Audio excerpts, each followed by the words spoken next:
I'm Leo Warder for Kit Guru. This is the DinoPC GS3. It's a smallish form factor PC intended for front room gaming connected to your TV. You can either lay it flat in the classic HTPC sort of styly, or you can stand it on end in these two sort of plastic feet beside your TV, logically.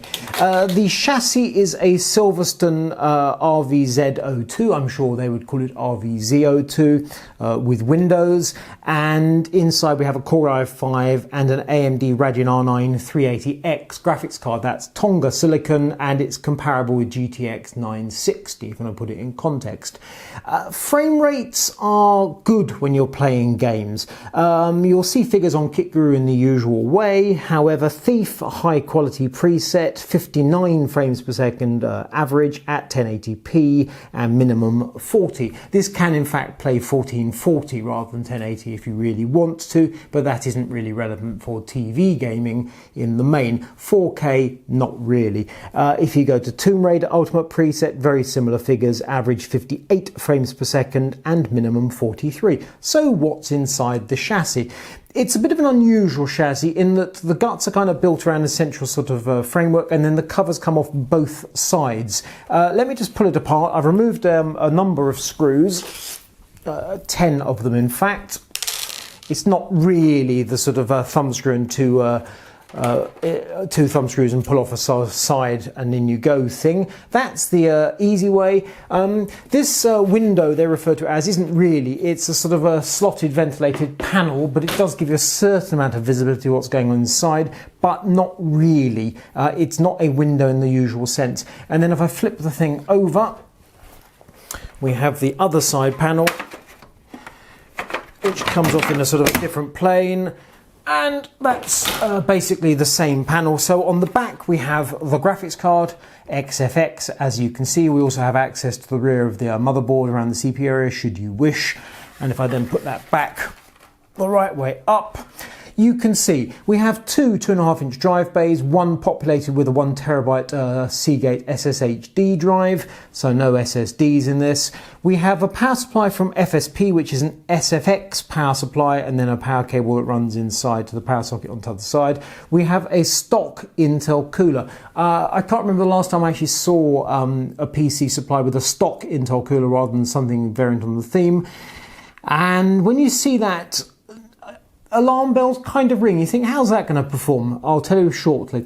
In addition, we have a Wi-Fi card. We have some DDR 4-in-2 modules, 8GB in total. And that's pretty much your lot.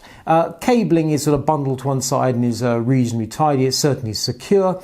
No problems there. If we take a quick tour around the outside, so where the power supply cable runs through is covered by part of these sorts of side panels. Cable runs through to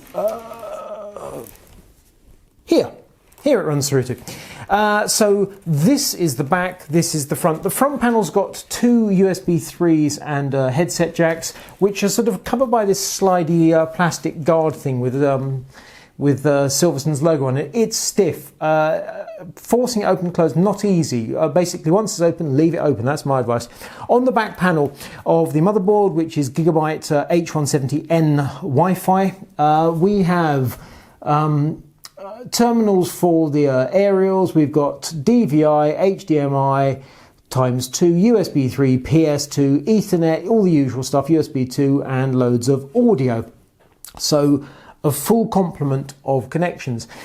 And over here we have the graphics card, because that's mounted on a riser card, so the graphics card is alongside the motherboard, and that's all fine.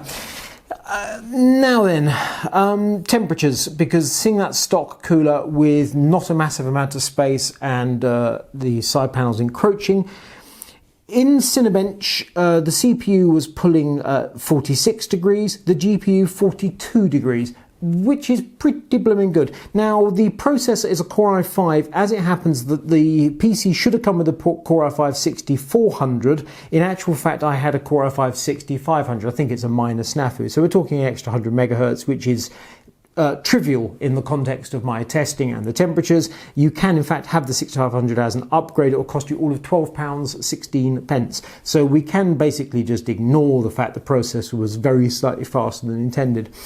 So when you add up all the bits and pieces, the SSHD, the graphics card, processor, yada yada, motherboard and so on and so forth, you come up with a build that's slightly over £700, and that's including Windows 10, which is good because the price of this PC is $699 in VAT at launch, and then after the review goes up, it's going to rise a month later to $729. So basically £30 off as sort of an introductory offer.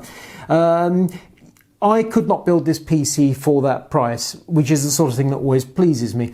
And overall, it's an unusual PC in the sense that it's passively cooled. So we have cooling on the processor, we have cooling in the power supply, and that is all that you have going on. The case has no fans, it relies entirely on these vented panels, but the fact that you've got two panels, two vented panels, means that air can flow through, and it does a perfectly sound job. This is, of course, not directly comparable with a games console. The price is clearly twice as high as a PS4 or Xbox One, but of course you're looking at a different level of gaming. You're talking Steam games, you're talking much higher image quality. I don't think you can really go for 4K gaming with this system, but that's not to be expected. I mean, you're talking really GTX 90 Ti is the kind of hardware you require for that level of pixel pushing.